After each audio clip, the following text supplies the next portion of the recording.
One of the beautiful things about Game Devs of Color Expo is its global scope. We pivoted over to digital in 2020, like many other organizations. And by maintaining that digital focus, it makes it even easier for us to include developers and their stories from around the world. This next panel, I think, is a prime example of why that's so important. Now, in day one's panel, we featured industry veterans based primarily in the United States. This panel, in contrast, features folks who are newer to the game space, and they're based out of South Africa. Now, the first thing I think you'll notice is the amount of passion and expertise that they bring to the discussion, but I think you'll also see some really interesting parallels between their game dev experience and your own, regardless of the time that you've been in the industry or where you're in the industry. But I think you'll also see some critical differences that make South Africa unique. So please welcome to the stage Dianka Govender, Siyabonga Saluma, Kirsten Lee Naidu, and Rodwin Malinga, moderated by returning panelist Ulysses. Hello, and welcome to our panel session below the AAA line. My name is Ulysses, and on the regular, I am a sound designer for video games. But today, I am but a humble moderator. In the age-old question of dinner with Jay-Z or $1 million, today we will be sitting down and ordering straight from the menu. We are not checking winning prices. We're getting full on the bread. We are ordering dessert before the main course. Today, we are meeting metaphorical, multi-Grammy award-winning artists Sean Corey Carter 1 through 4. We are walking out of this restaurant with an exclusive record deal, or at the very least, we are not paying for dinner. This is a South African game developer panel, and my guests are here to wax lyrical about their personal experiences getting and setting into the industry. From what I've witnessed both here and abroad, it's no small feat to become a game developer, let alone one in the global South. Our particular industry in SA lacks the long-standing establishment of institutions, resources, access to technology, or senior talent in the same way that other countries do. While these facets of crafting your career are helpful at best and hindrances at worst, they aren't everything. Case in point, the 4 individuals before you. As individuals, my guests are fiercely passionate, committed, and enthusiastic about making games. But as South Africans, I've come to realize that whatever we lack in any one staple of game development, we make up for in the culture and community that we exist and contribute to. With that said, my guests have been very gracious with their time and scheduling, and I'm beyond excited to see this come together. To anyone that bears our resemblance, orientation, or location in the world, I want you to know that to some degree, we understand, and that there is something here for you to remix and incorporate into your own journey. On the opposite side, to anyone separated from our experiences, we're happy and grateful to include you in gaining more perspective about our neck of the woods. So, with all of that said, I've done enough yapping. Let's get to these other floating heads. Starting with my boy Sia. Could you please tell us who you are, what kind of work you do, where you do it, and one interesting thing about yourself? And also, feel free to plug anything. Cool. Hi, everyone. I'm Siyabonga Saluma. Go by Sia.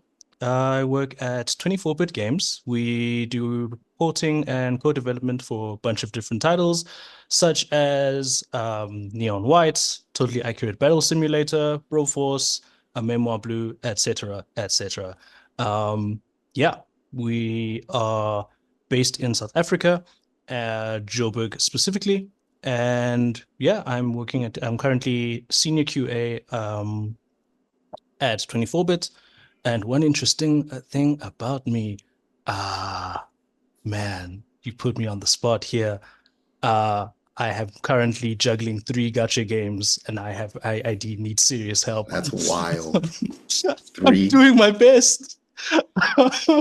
Crazy. Okay. Yeah, that's my curse of choice. So that's me. Fair enough. Pick your poison type beat. How about we go to Dianka then? Hey everyone, my name is Dianka Govender, and I am a game designer and programmer at Render Heads. So we make interactive museum exhibits and also small South African-based games. But we're going to be releasing our very first IP soon called Metaboidal, and that's with our Yellow Lab division. Yeah, one interesting fact about me is that I'm currently playing Inscription, and it's probably my game of the year, and I could talk about it all day if you gave me the chance. But that's for another time. To be honest, I could talk about it as well. My game is beautiful and really incredible.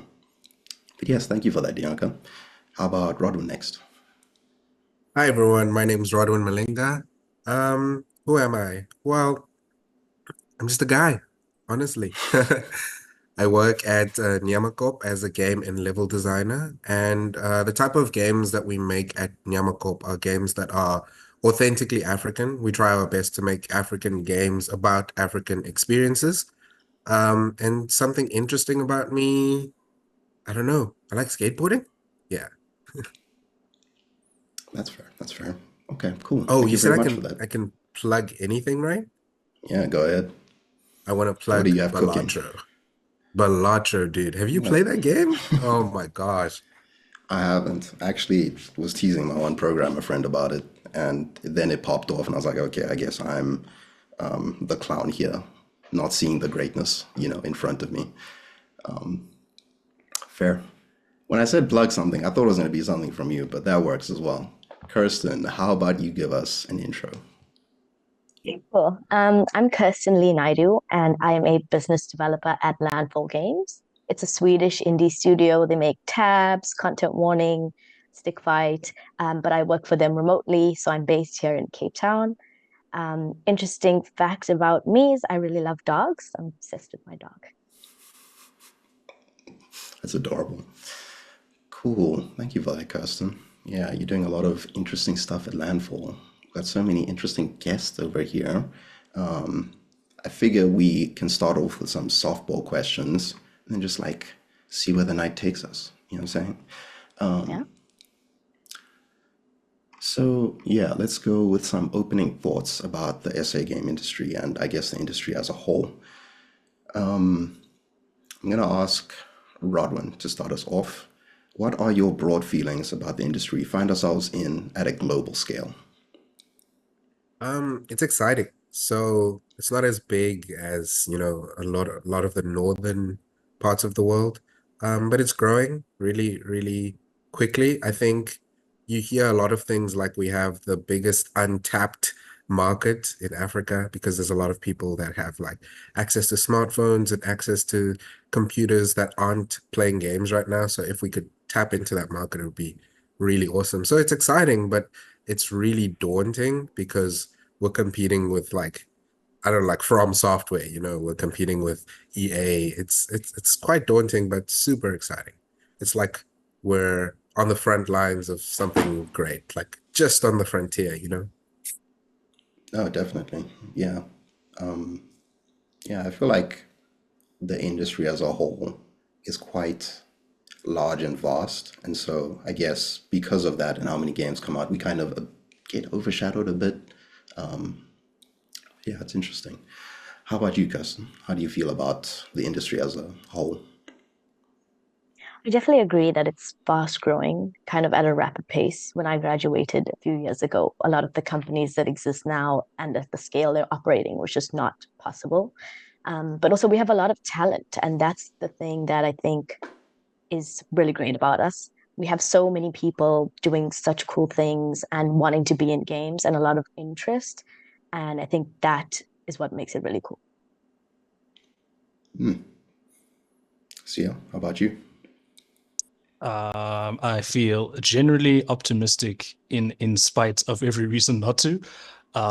Just seeing a lot of really fascinating takes on old recipes that we've seen in terms of like game design recently has been really encouraging to be like cool, regardless of like a lot of doom and gloom you might see around. There's still people who have really interesting ideas and are willing and passionate and equipped to really bring them to the forefront. And it's cool to be all the way here in South Africa and see all the way someone in Brazil be like, look at what I'm doing, look at what I'm cooking, and be like, wow, I'm really, really impressed. This is really nice. Yeah, so I'm optimistic. I'm really looking forward to what comes next. Now, that's something I've been feeling personally as well. In spite of everything that is going on, there's still a lot of hope in the talent that exists around us. So, okay, Bianca, how about you? What are your thoughts? Yeah, I think I'm agreeing with everybody that, yeah, very optimistic about how things are going. And I think just to see how gaming has exploded in South Africa in the last couple of years has been really awesome to see, like esports becoming more of a thing, games becoming like more well known. Like everybody talks about Fortnite here and other games Among Us when the pandemic hit. And it's just good to see that, a lot of people are taking more interest in this as a hobby. And then from a hobby, you can maybe become a designer or get inspired by games and join the industry. So it's really fun to see. Yeah, no, definitely. Okay, so then on that note, how would you describe the industry that we have in South Africa?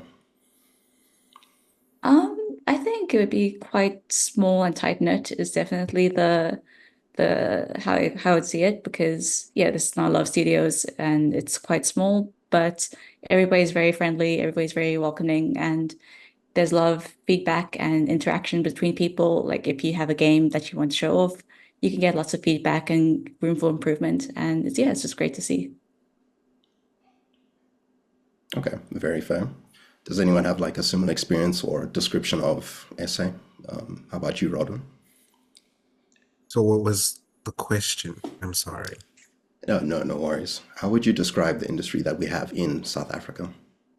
Yeah, I think right now I'd say it's a bit like all over the place. It depends on like specifically where you are. Like Joburg's game dev scene, um, it's from my experience, it's predominantly like students and then like a few bigger companies. So we all like go to the monthly game dev meetups and stuff, and we get to know each other. But it's like a lot of people are trying to establish like their their little company or their little like foothold that's like, okay, we're all trying to figure it out and find ourselves.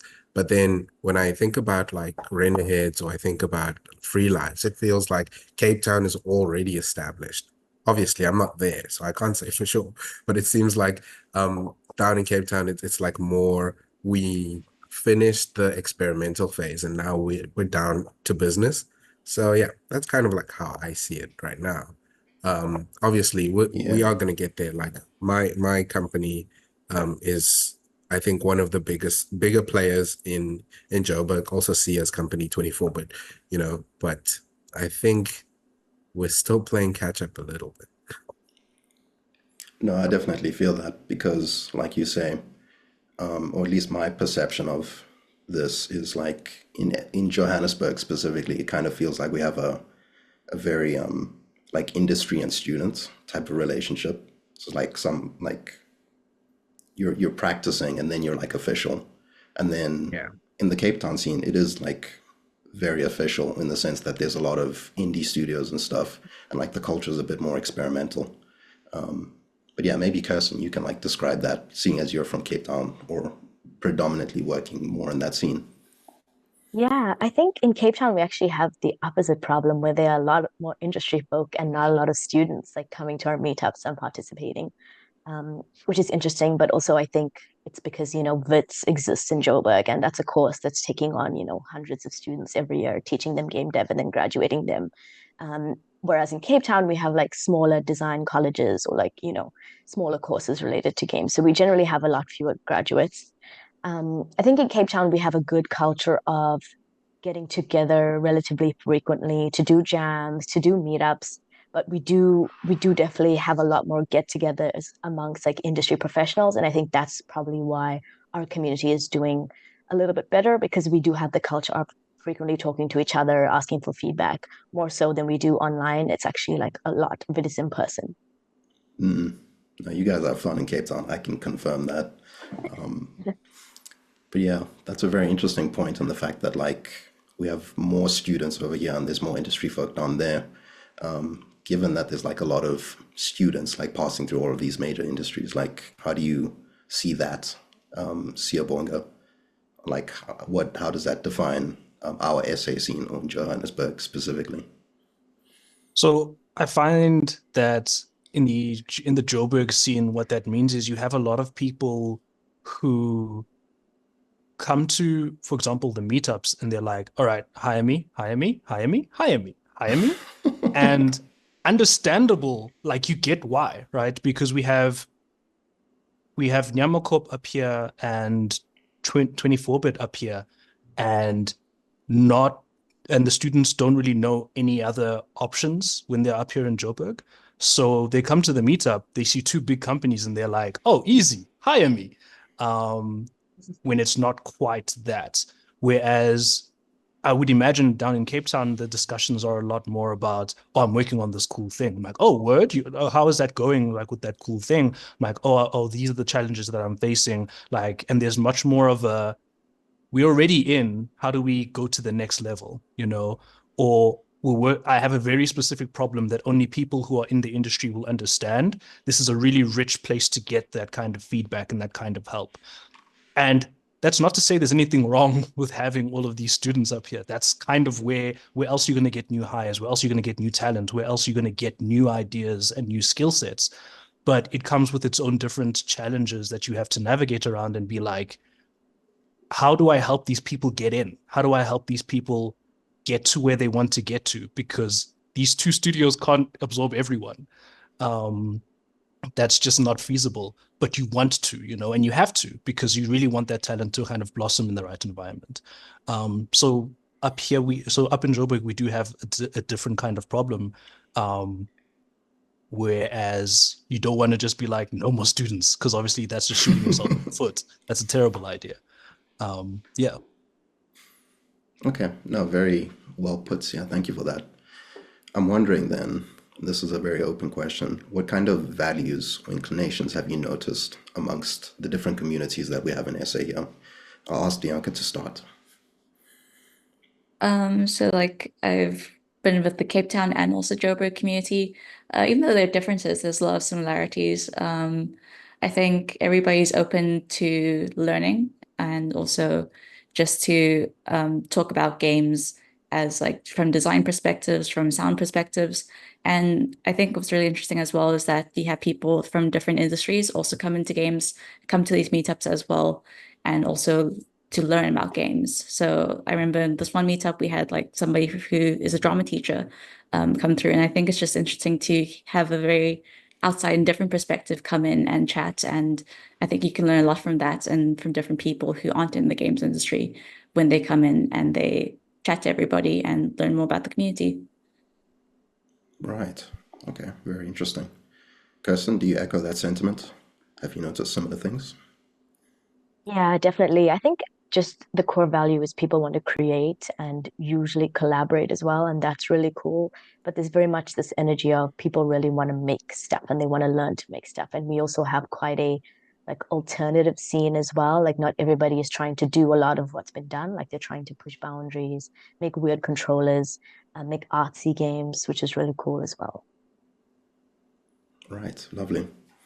Okay, and then let's get a Johannesburg perspective then. What have you noticed, Rodwin, in that capacity? So, surprisingly enough, I realized the other day that I've been in this industry for quite a long time at this point, and I've noticed a shift. When I started, there was a lot of like gatekeeping happening in the game dev community. It was a very small community at the time, and unsurprisingly, at the time, it wasn't a lot of people of color. But as time went on and as the industry grew, it's become such an open community. It's like it's actually like night and day at this point, and it's really awesome.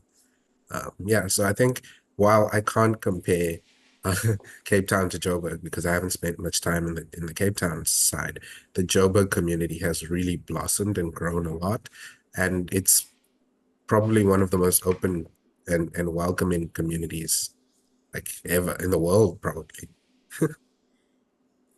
Yeah, no, very much so.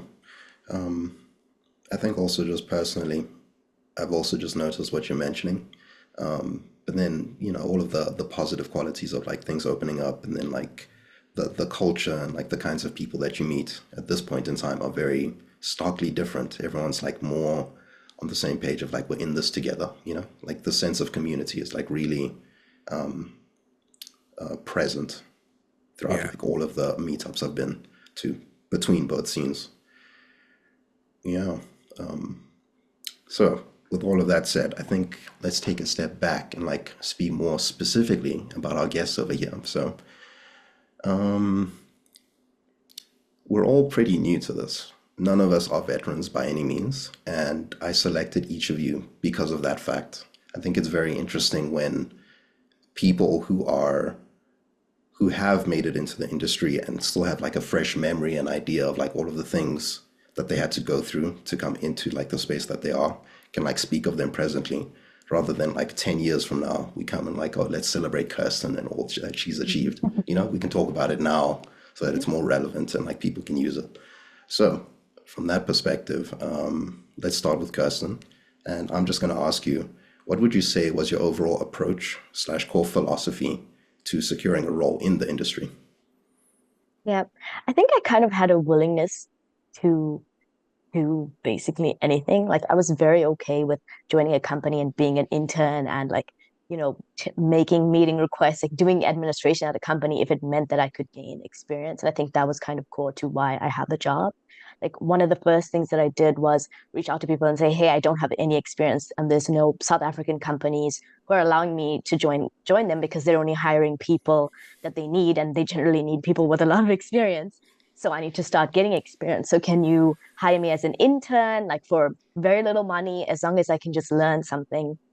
And that actually worked out really well for me. I was hired as an intern for money, which was great. But I think because I was so willing to learn and I really said that, it resonated with people who wanted to hire. And that was really core to like where I am now.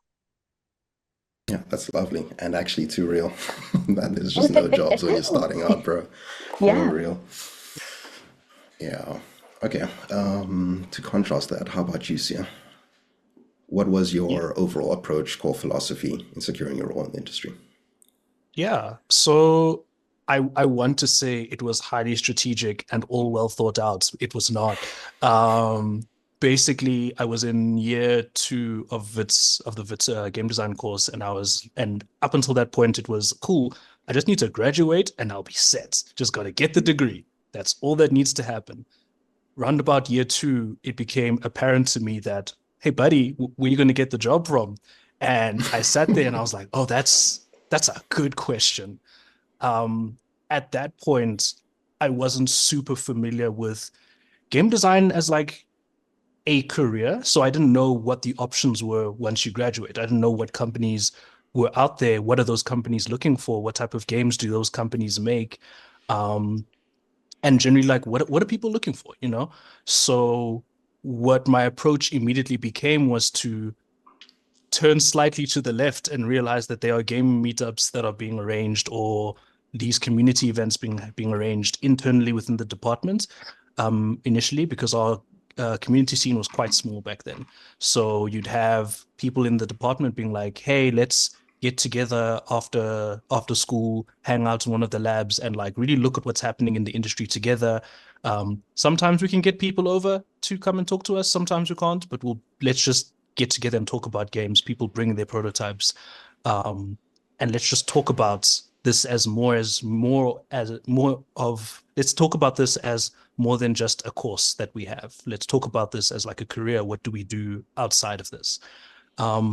And I think by going to those events and really participating and really talking to people and engaging with the community, it became clear like, oh, these are the places that I can apply to. These are the people who work in these places. Beyond just coming up to them and being like, hire me, I can just be like, what do you guys actually do? Do I even want to be in this position?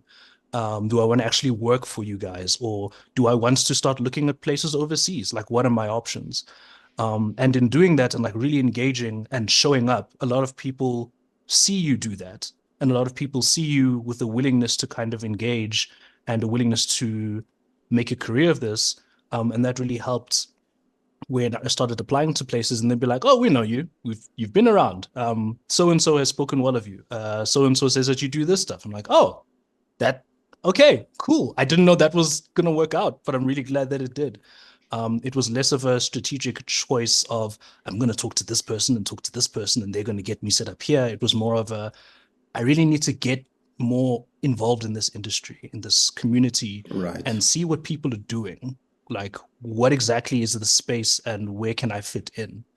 Okay. And So in like that, generally, sorry, to cut you off, but just generally yeah, speaking, to be present and be observant of like yeah, what's happening in the space.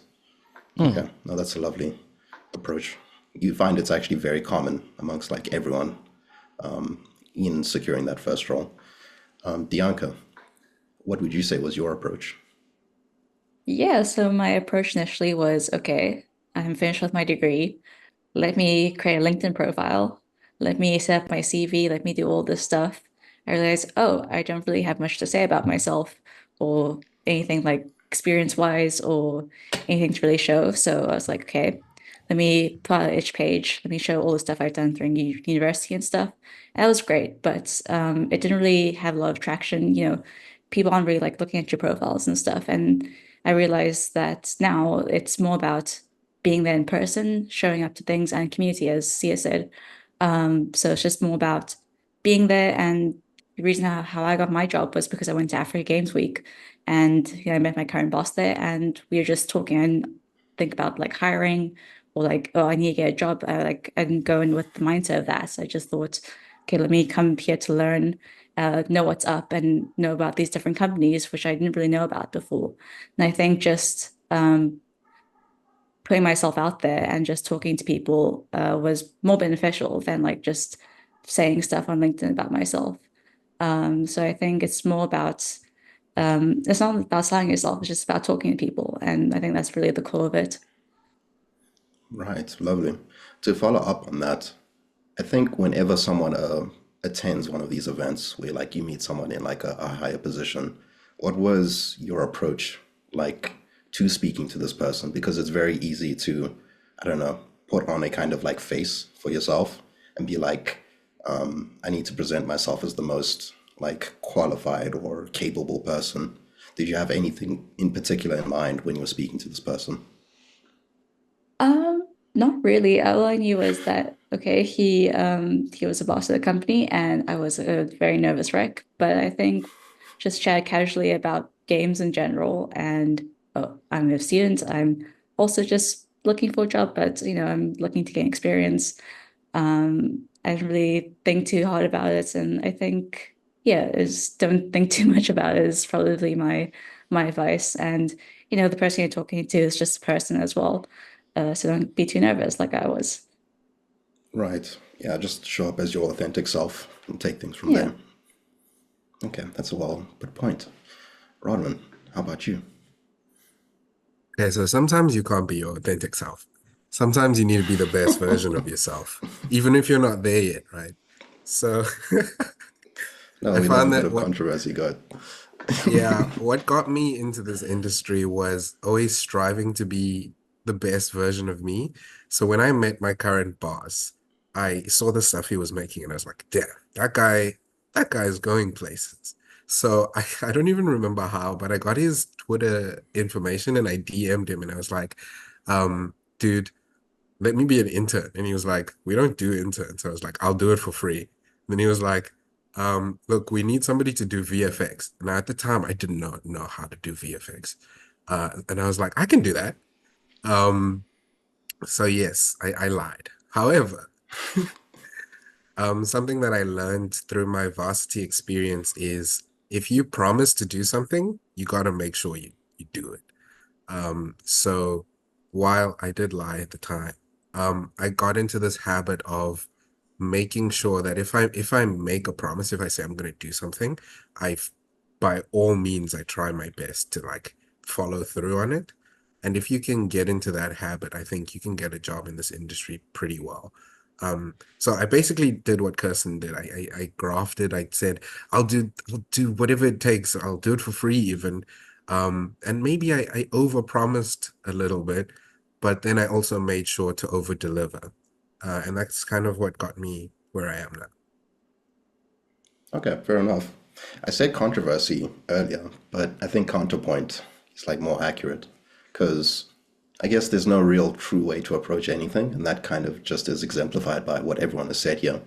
And yeah, to further that point, I think also when you consider like just being your authentic self, it's not just like I'm just here, it's like also trying to demonstrate how eager or capable, like how true to your word and like how serious you are about the things that you're trying to do or achieve, and then people resonate with all of those aspects. So yeah, okay, let's move on to SA community events. What community event or interaction has been the most impactful to your game dev journey, and why is it personally relevant to you? Let's start with you, Robin. A maze. So we don't have it anymore, but we used to have a maze Joburg. I think it still happens in Sweden, somewhere in Europe. But it was amazing. Like people from all over the world would fly in, and they would be game devs, and they would give us talks, and they would give us advice, and just they helped pave a way for a lot of the students that were studying at Wits and just in Braamfontein in general. They helped pave the way forward for us to become game devs, and we had something to look forward to. We got insights as to how they became game devs. And while the landscape that they grew up in and the landscape that they were working in was very different to ours, all of the takeaways were still important. And yeah, I wish that we could somehow get that back. But I know that we're starting Josie Game Fest soon, Joba Game Fest. So hopefully that'll fill the void. No, definitely. Carson, would you like to give us your take on SA community events? Yeah, so mine is also a maze. And it's funny because I think just the way that we had to engage with it back then. So when I was in first year at university, it was compulsory for us to volunteer at the event. So we all had to go and be there. And that was really important because if I didn't know what it was beforehand, like I wouldn't have gone. But secondly, like just being there, like I learned so much about like indie games and what games people were making, and also met so many people. And I think that makes a lot of difference because we have a lot of events now. Well, not a lot. We have a few events happening in South Africa now. But the issue is that not a lot of people actually go to them. And I think actually going makes a big difference because then you just learn so much without even trying, basically. So Maze was definitely that event that I think really inspired me and got me into games. Right. Yeah, just while we're raving about Amaze, I think also Amaze just generally gave us that like bridging between like the outside world and like all of the different talents, and, like what you see beyond like your small bubble of like what's possible and everything. You have international people being like, "Oh, you can do this," and we're gonna show you how, or just showing us all the different weird types of games and like experiences that they craft and everything. So, Yeah. Amaze was pretty killer. We need to get something back. Sia? Man, to stand out, I'm gonna say two events. Back then, 100% Amaze. But currently, Goethe game meetups currently are quite good because, like I mentioned before, it's where all of the students show up, and just having that place for students that is relatively easily accessible, huge. We did not have that back when I was in Wits. We did not have that kind of space where, cool, you can go to an event and there'll be guaranteed people in industry there. You can just go up and talk to them. You can also just see people making games and just go and play test these games. You can have people who are coming in to talk to you just casually for free. Just show up. Um, that is really, really important currently. But yeah, back then, Amaze was deeply helpful because, at least for me, up until that point, I've only seen like the big AAA games, and I'd been like, man, I don't know if I can make a gigantic AAA game. That seems intense. But you got to see stuff like Broforce, which blew up really huge here. You got to see a lot of other indie, niche, weird, and interesting games being made, being like, what do you mean you can just do that? That's no way you can just make that stuff. Um, yeah, I think that was a really cool jumpstart for the indie scene, just being able to see what's possible. Okay, lovely. All right, Bianca. Please don't mention a maze. Just so that we Unfortunately, have I more can't. variety. Yeah. Yeah, Understandable. No, unfortunately, you never can tell been us to whatever a you want. maze. Oh, But yeah. yeah, the one event that I think really shaped me as like a game developer was the 2021 Campus Game Jam. So I think it was the third year university in the middle of lockdown, had to stay at home. There's nothing to do, but Bits organized this great event, make a game in 3 days, and it was my first time ever game jamming. So me and a couple friends did it, and it was so much fun, and I learned so much so quickly. And I think having events like that teaches you so much in such a short amount of time. And there are some great benefits to it because there's a cash prize at the end, and we won 2 years in a row, which is great. But it wasn't really about that. It's more about learning to do things quickly and just having fun with it. Because before that, I used to just think, okay, let me just do my video game assignments, do stuff. But I realized doing things to go the extra mile really does help. And game jams just allow for that space to just do your own thing, experiment, and there's no like failure or anything. It's just get what you can done and enjoy the process. So, and I've been to so many other game jams since then. Cape Town Makers Massive has these game jams like every month, make a game in 8 hours. And yeah, I think that just like kicks off my love of game jamming. And yeah, it's just nice that the space is still there and still running now, which is great to see. Right. Yeah. I have to also mention that Cape Town is like no slouch when it comes to community events as well. I'm just going to shout out Playtopia because when I went there, it was like my first time going down in 2023. That was what kind of filled the hole that Amaze left in my heart for the kind of games culture that we have in South Africa. Playtopia kind of just took over that idea of like we can be experimental, we can be introducing international audiences and everything to the South African community and having the South African community also just on equal stages just communicate and express their ideas and whatnot. So yeah, there's a lot of good events happening all around the place. It's just being aware of it and participating in them if you can. Okay, I think it's time we move on to some individual questions because we're about to hit our time limit. And yeah, these questions are intended for our individual speakers, but I'm also just going to give a chance to someone else if they want to just add on or mention anything, much in the same way that I've been doing. We're going to start with Kirsten.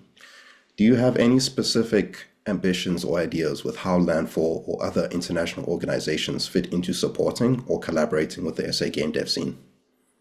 Yeah, I think firstly, hiring, that's a good part of it. Like the fact that, a company like Landfall that's based in Sweden would hire a South African developer has really, been good for our scene as well. Because in turn, like I've been able to hire people into other international companies. And also I've been able to tap into sponsorships from Landfall for South African game dev events. So that's one way. But also I think companies also endorsing some of the events that we have is really important. So, for example, Playtopia, in order for Playtopia to happen, in order for other events to happen, we also need sponsorship from other companies. And obviously, it's really difficult to get sponsorship in South Africa, especially for games events, because they're not big enough just yet. We rely on other indie studios for sponsorship. So, it would be great people would sponsor our events. Um, and then also just like sharing insight and advice. I think that's something that's we don't yet have a good way of doing it yet. So at the moment, we're pretty good at sharing information internally among South Africa, but there's not a lot of exchange between South Africans and people elsewhere.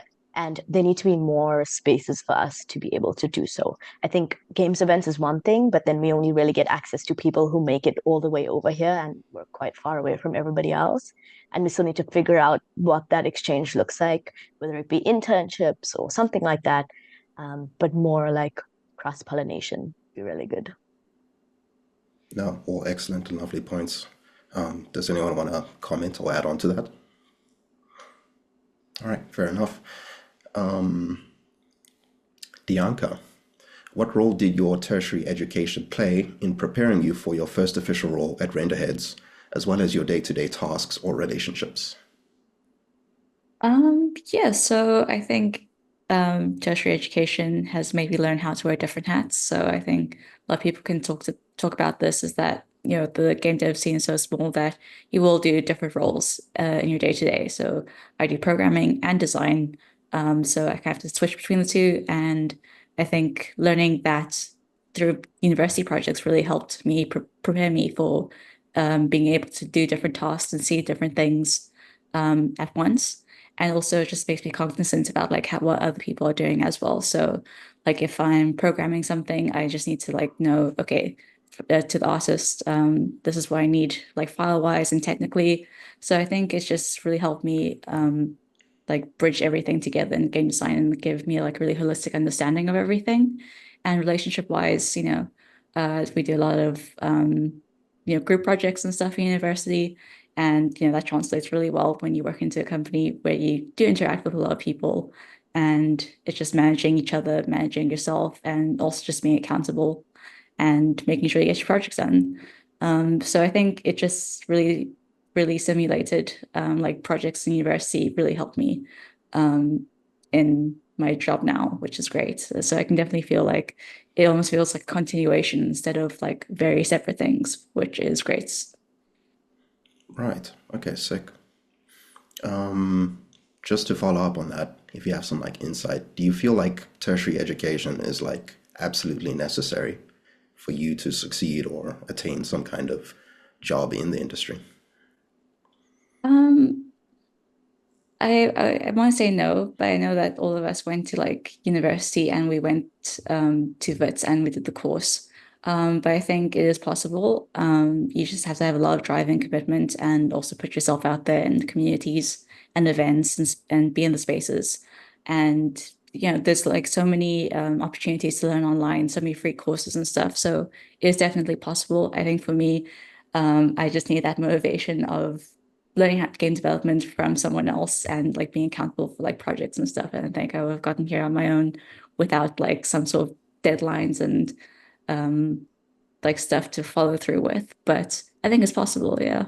And I've seen a lot of people do it. I don't think I could have, but it's good to see people who didn't do game design as like an education study um, be in the industry, because that's how it was traditionally as well. Like game design as a study and a degree is still super new. So I think it's almost the more traditional way is not through university. Yeah, definitely. Yeah. My personal opinion is just generally, if you have the means to do it, you should go for it just because it affords you so many chances to interact with that world and Yeah. that space in a different way than if you were just doing it by yourself. So, yeah. Okay, Rodwin. Nyama Corp's approach to making games is with a team that is authentically African as much as possible. How has the studio culture of interacting with these individuals regularly affected how you make your own games or cultivate your own ideas? So, like when I was in varsity, I really wanted to make games that would like tell stories that were African and like show, my viewpoint. And while I do think I achieved that in a lot of my projects that I did when I was at varsity, I think they were very forced. Um, I think when you're trying to make something that is authentically something and you're like, yes, we have to make that, you get lost. You get lost in the sauce, right? You don't want to be lost in the sauce. Can't get So lost in the sauce. this approach of having a team that is African, what it does, what it enables is you can just let people be themselves, right? Just because we're all African doesn't mean that we're all the same. We're very different. We like different things. We engage in different hobbies and things. But what it does is it encourages us to make stuff that we all like. And when we are finished with our project, it is authentically African without even trying. So I think something that I learned from having so many people that are all African but different is that we are making games that we all want to make, and we're making stuff that is awesome without trying too hard. Um, and when we finally announce the project that we're currently working on, I think you guys are going to see it and you're going to be like, okay, I get what he was saying. All right, definitely swimming in the sauce, not getting lost in it. I like it. Okay. Mr. Siobonga, is there any specific approach that 24-bit has had in enabling their staff to pursue their greater goals within or beyond the company? And what has that meant to how you see a company's responsibilities to its employees? Super easy question because 24-bit is very upfront with wanting us to develop skills and develop our interest in games outside of the stuff we work on. Because of our day-to-day work involving a lot of porting and co-development, we don't really get the opportunity to make a lot of new IPs. So what we do internally is there's a yearly game jam that's set out for the whole of October, the Bittoberfest setup that we do, where people just make a game for a whole month and it's judged internally and you just do it for fun. You don't need to make like a full game, just a vertical slice if you want to, just really expand and like stretch those creative muscles. But beyond that, all year through, there's a channel in our work Slack that's just like, hey, I'm making this cool thing. Hey, I'm making this cool thing. Who wants to test? Who wants to test? I'm trying to do this thing. How do we go about doing that? Just all on our own initiative. It's really encouraged to flex your muscles and try do other stuff. If you're in QA, if you want to pick up more coding, 100% there are people who will be glad to sit down and be like, oh, you want to talk about code? Let's do this. Let's do it. There's a lot of encouragement in that end. And there's also the um, weekly sessions where we just sit down and be like, what's everyone working on? Just talk about the current projects. Um, we have a case where someone's working on a game as part of their mentorship. One of the developers was like, I have a few skill sets that I'd like to polish, but I feel like I'd only be able to do that if I make a game. And their mentor was like, cool, I guess you're going to have to make a game then, chief. And that's something that is encouraged within the company. And there's people in our company who are doing QA, want to do production work. They are now on that person's project as a producer, to kind of get that kind of experience. It's very clear that there's an encouragement internally to make people grow in the way that they want to grow and facilitate that outside of the work that we do. And to me, that really makes me have a very big expectation that other companies should do the same. Because if you're polishing those skills internally, you still have those skills. You are upskilling your people, and they have the drive to do it, and they have the initiative to want to do it. Why on earth would you not want to encourage that? So I'm always going to be expecting that of any company I work with or see out there, that you should really encourage that internal growth. Right. It's a funny thing when you keep people on and encourage them to do their best work, like the It's results crazy. that has. Maybe it's something we should consider. But yeah, thank you all for those brilliant answers. We're pretty much at the end of our discussion. To close things off, I just want to ask everyone, what kind of change would you like to see in our local industry? And let's start with Sia. I would definitely like to see more. It doesn't necessarily need to come from outside of the country. I think it would be best if it came from inside of the country as well. But I would like to see more aid being given to a lot of like incubation projects beyond just here's some money, make the game you want to make. There should be more support in terms of, you probably have only just been doing development. You should have some guidance on how to run a studio, because that's a different thing. Biz dev is a whole other thing. And I think globally, a lot of game devs don't have that that training. But especially here in South Africa, there's not a lot of people who have that skill set, because that comes from experience, and not a lot of people have the experience of running a whole studio. How do you manage people? How do you discipline people? How do you keep people encouraged? How do you keep people growing and upskilling? How do you make team members work together? When you're coming out of when you're in a place where you receive an incubation, you don't have all of that. And if you just throw money at that, it doesn't really take. And we need these things to take.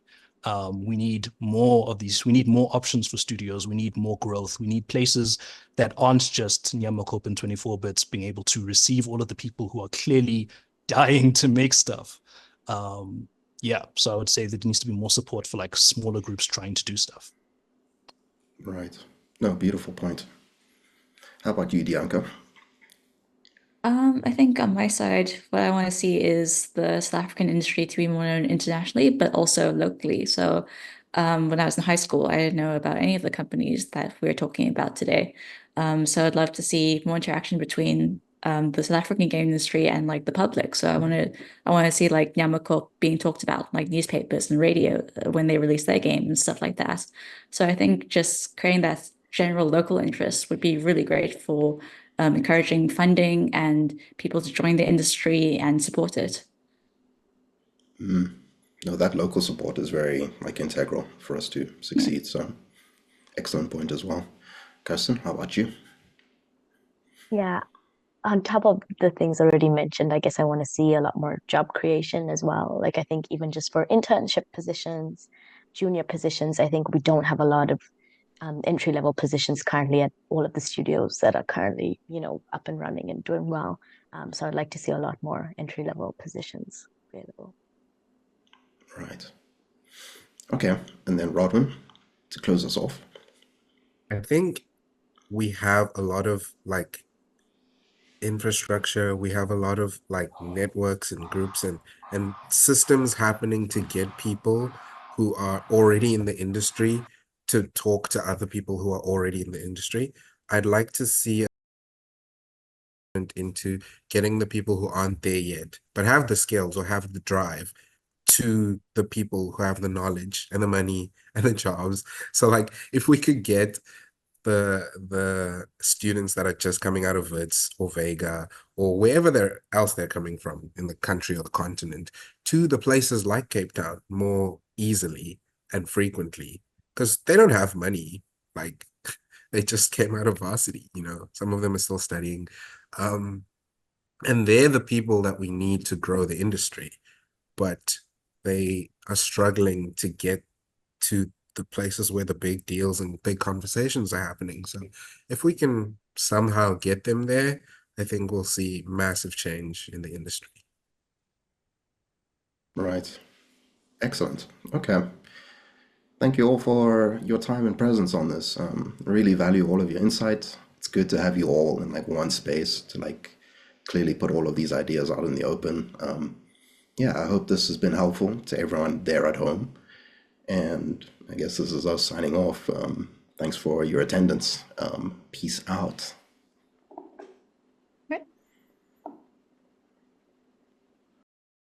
Thank you so much for a fantastic panel, y'all. I want more panels in Game Devs of Color Expo 2025. If you're hearing this, submit your panels. Got good experience, wide variety of experiences. Also bring back Amaze Joburg if you can do that. It sounds like it was a big deal. I really appreciated hearing how many parallels there were between their experiences and my own, even though I'm based in the US and also have been in the industry for a while. I didn't like the parallels of the parts where, working for companies for little or no money. We don't enjoy that. Companies, pay your people. It's important. Overall, though, it is impactful for us to be able to see the parallels that we have with folks that come up in different spaces, to be able to see and understand and highlight our similarities, and also celebrate the strengths that we get from having different ways of approaching this same wonderful world of game development. So thanks to all of our panelists for their perspectives. If you would like to be able to keep up with them, they are on a variety of places on the internet. You can find Dianca on itch.io at DiancaD, that's D-E-E at the end. You can find Rodwin on Twitter at Rodwin_Malinga. You can find Siabonga on LinkedIn at Siabonga Saluma. You can find Kirsten on Twitter at Kirsty_LEE0. And finally, you can find our moderator, Ulysses, at Ulysses@C.